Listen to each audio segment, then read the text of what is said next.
کلمات پڑھے جاتے ہیں، پھر ان قواعد کی روشنی میں ہم ان کلمات کو درست کریں گے اور پھر یہ جانیں گے کہ کس لفظ کو کس طرح پڑھنا ہے، ٹھیک ہے؟ یہ اس کے بعد انشاءاللہ شروع کریں گے۔ تو آج ہم دوسرے مرحلے کی طرف چلتے ہیں، 5 منٹ ہمارے پاس باقی ہیں۔ تو دوسرا مرحلہ پچھلے سبق میں ہم نے پڑھا تھا نماز کی شرائط۔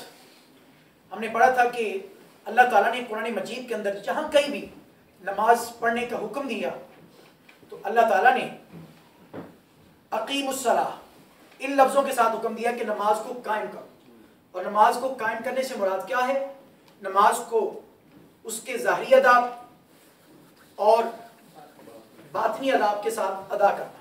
نماز کے ظاہری آداب، نماز کو اس کی شرائط، فرائض، واجبات اور نماز کو اس کی سنتوں اور مستحبات کے ساتھ ادا کرنا، ٹھیک ہے؟ یہ پچھلے سبق میں ہم پڑھ چکے ہیں، اور ہم نے نماز کی شرائط پڑھی تھی، 2 طرح کی ہیں، ایک نماز کے واجب ہونے، فرض ہونے کی شرائط ہے، اور دوسری نماز کے صحیح ہونے کی شرائط۔ نماز کے واجب ہونے کی 4 شرطیں ہم پچھلے سبق میں پڑھ چکے ہیں، عاقل ہونا، بالغ ہونا، مسلمان ہونا، اور چوتھی شرط کیا تھی؟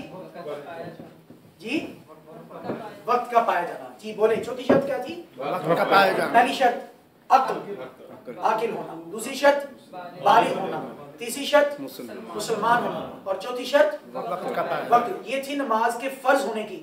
جب تک یہ 4 شرطیں نہیں پائی جائیں گی نماز فرض نہیں، نماز پڑھنا ضروری اور لازمی نہیں۔ یہ 4 شرطیں پائی جائیں گی تو نماز پڑھنا فرض ہوگا۔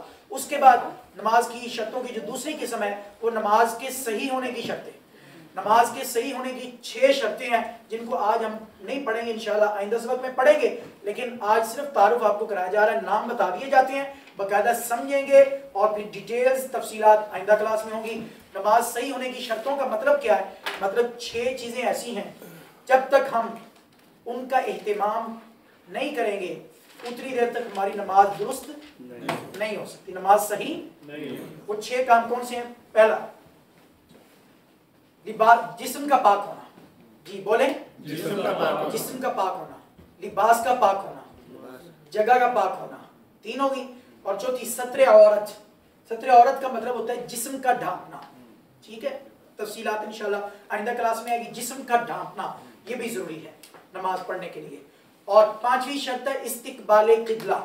استقبال قبلہ کا مطلب ہے قبلہ روح ہو کر خانہ کعبہ کی طرف، بیت اللہ کی طرف منہ کر کے نماز پڑھنا۔ اور 6ٹھی شرط ہے نیت کرنا۔ 6ٹھی شرط کیا ہے؟ نیت کرنا۔ جب تک یہ 6 کام نماز سے پہلے ہم نہیں کریں گے نماز بالکل درست نہیں ہو سکتی۔ نماز کو صحیح کرنے کے لیے یہ 6 باتیں جن کا نماز سے پہلے ہونا ضروری ہے، یہ ضروری ہے۔ تو انشاءاللہ آئندہ ہم پڑھیں گے۔ وضو کا بیان اسی کے زمرے میں آئے گا۔ جب ہم یہ کہتے ہیں نا جسم کا پاک ہونا، جسم کا پاک ہونا، تو جسم کے پاک ہونے سے مراد یہ ہے کہ ظاہراً جسم پر کوئی نجاست، کوئی ایسی ناپاک چیز نہ لگی ہو۔ ایک معنی یہ ہے جسم کا پاک ہونا، اور دوسرا معنی جسم کے پاک ہونے کا یہ ہے کہ بندہ باوضو ہو، بے وضو نہ ہو، باوضو ہونا۔ جسم کے پاک ہونے سے مراد کیا ہے؟ باوضو ہونا۔ اگر بندہ وضو نہیں کرتا، ٹھیک ہے، بے وضو کیا وہ نماز پڑھ سکتا ہے؟ بولیں، تو گویا پتہ ہی چلا نماز کی شرائط میں سے ایک شرط یہ ہے کہ وضو کرنا، ٹھیک ہے؟ اچھا، آخری بات، 1 منٹ رہ گیا، اور 1 منٹ میں آخری بات یہ مجھے بتائیں، لفظ وضو ہوتا ہے وضو ہوتا ہے؟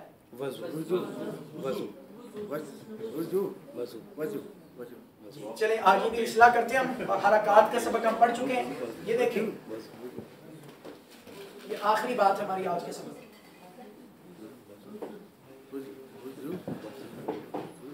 3 لفظ میں نے آپ کے سامنے لکھے، کوئی فرق نظر آ رہا ہے ان میں آپ کو؟ کوئی فرق نہیں، سیم ہے تینوں۔ اب تھوڑا سا فرق ہم کرتے ہیں۔ پہلا واو کی پیش کے ساتھ وضو، دوسرا واو کی زبر کے ساتھ وضو، اور تیسرا واو کی زیر کے ساتھ وضو۔ آج آپ کو پتہ چلے گا زبر زیر پیش کا سبق کوئی چھوٹا سبق نہیں ہے، یہ بہت بڑا سبق ہے۔ حرکت کے بدلنے سے، زبر زیر پیش کے بدلنے سے معنی کہاں سے کہاں چلا جاتا ہے، اور یہ بھی پتہ چل جائے گا کہ ہم وضو کرتے ہیں یا وضو کرتے ہیں یا وضو کرتے ہیں۔ جی چلیں، ابھی اختلاف پایا جا رہا ہے نا، کچھ کہہ رہے ہیں وضو، کچھ وضو، تو اب اس کلاس کی برکت سے انشاءاللہ العزیز یہ اختلاف اتفاق میں بدل جائے گا۔ جی وضو واو کی پیش کے ساتھ ہو تو اس کا معنی ہوتا ہے پاکی حاصل کرنے کا عمل۔ واو کی پیش کے ساتھ ہو تو معنی کیا ہوتا ہے؟ پاکی حاصل کرنے کا عمل۔ اور وضو واو کی زبر کے ساتھ ہو تو اس سے مراد وہ پانی ہے جس سے پاکی حاصل کی جا رہی ہے. اس سے مراد وہ پانی ہے جس سے پاکی حاصل کی جا رہی ہے. اور واو کی زیر کے ساتھ وضو ہو تو اس سے مراد وہ برتن ہے جس میں پانی ہے. جس میں دوبارہ سنیں, وضو واو کی پیش کے ساتھ ہو تو اس کا معنی پاکی حاصل کرنے کا عمل, عمل طہارت. اور وضو واو کی زبر کے ساتھ ہو تو معنی وہ پانی جس سے پاکی حاصل کی جا رہی ہے. اور وضو واو کی زیر کے ساتھ ہو تو معنی وہ برتن جس میں وضو کا پانی مجموع ہے. ٹھیک ہے, وہ پاکی حاصل کرنے کا جو پانی ہے جس برتن میں ہو اس برتن کے لیے وضو کا لفظ استعمال کرتے ہیں. اب بتائیں مجھے, ہم وضو کرتے ہیں یا وضو کرتے ہیں؟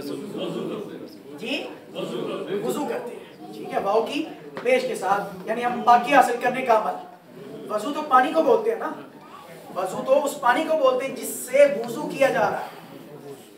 اللہ تعالیٰ جی آپ سب کے ان جذبوں کو سلامت رکھے اور ہم سب کو اس نیکی کے کام پر قائم اور دائم رکھے اور اس کو پائے تکمیل تک پہنچائے.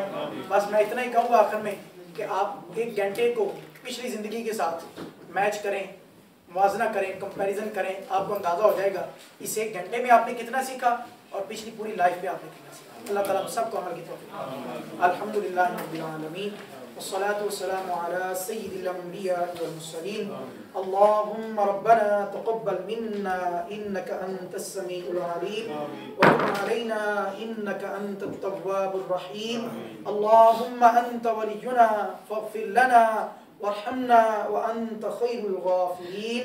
وصلى الله تعالى على حبيبه خير خلقه سيدنا ومولانا محمد وآلہ وأصحابہ اجمعین برحمتک یا. آج کا لیکچر جو ہے وہ ریٹن شیپ میں موجود ہے, جو آپ لینا چاہیں سارا لکھا ہوا باقاعدہ موجود ہے.